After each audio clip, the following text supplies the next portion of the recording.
Assalamualaikum warahmatullahi wabarakatuh. Bagaimana kabarnya anak-anakku? Masih semangat ya?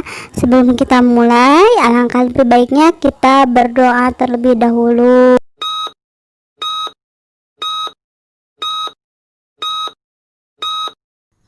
Alhamdulillah, kita berjumpa kembali dalam pelajaran yang sama, yaitu pelajaran bahasa Indonesia. Sudah siap belajarnya? Siapkan semangatnya untuk belajar kali ini.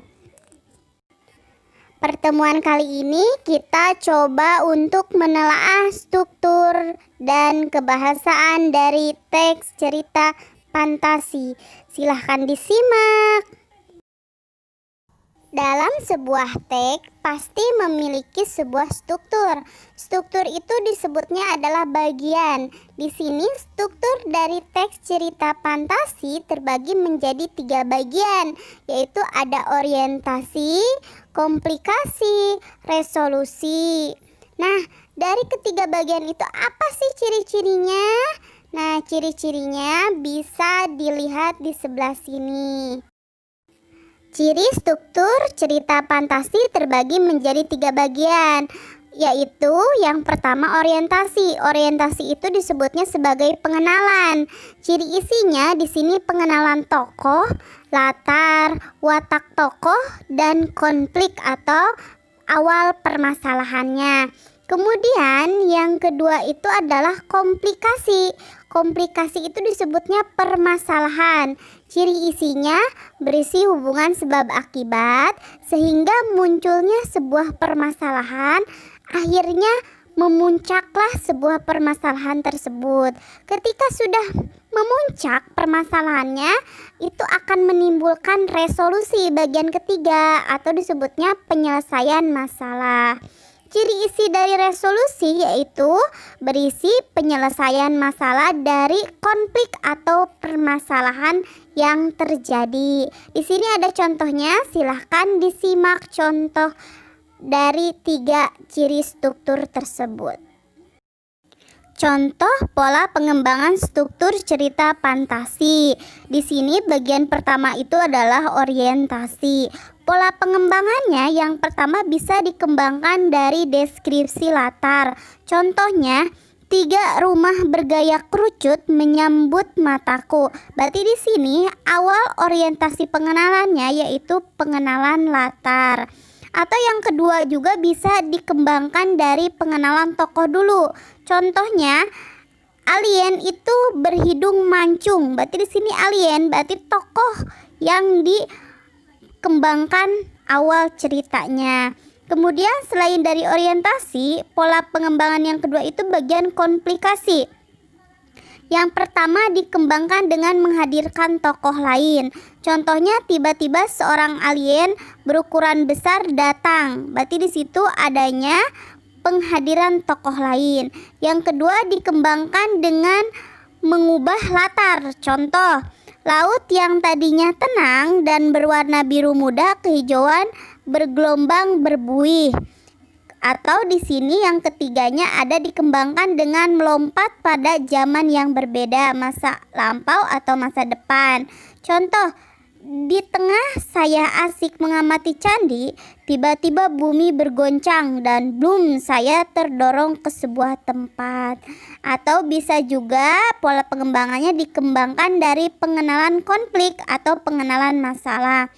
Contohnya, kau harus membawaku kembali, Eja berteriak kalang kabut.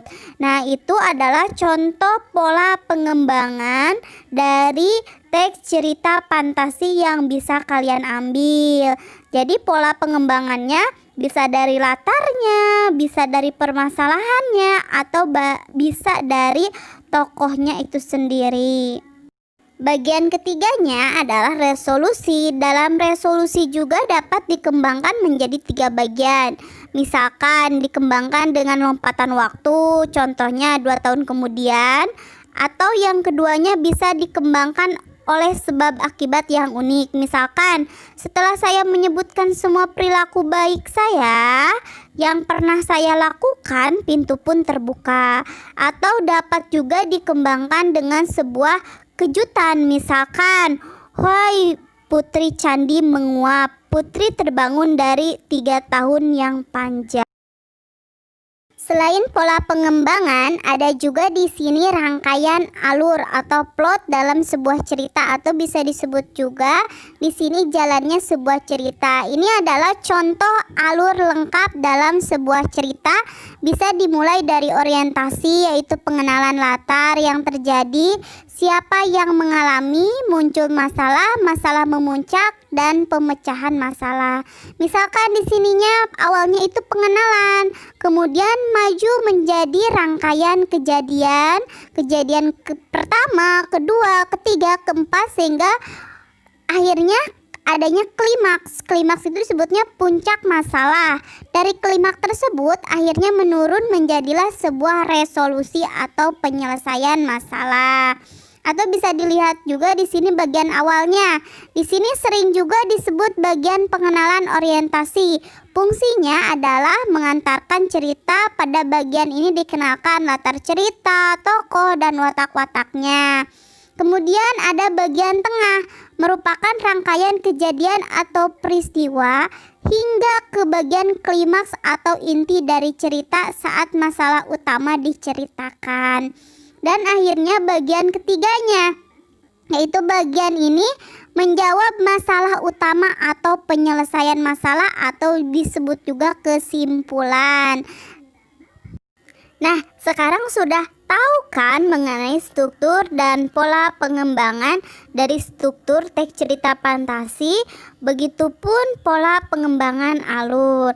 Kalau sudah paham, kita akan lanjut ke materi selanjutnya. Tapi kalau kamu belum paham, silakan tulis di komentar di bawahnya ya.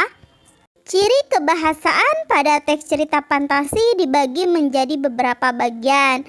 Yang pertama, di sini banyak menggunakan kata ganti dan nama orang, seperti kata ganti orang pertama atau kata ganti orang ketiga. Yang keduanya, penggunaan kata yang menserap panca indera, seperti adanya latar tempat, waktu, atau suasana. Bisa dilihat di sini penjelasannya.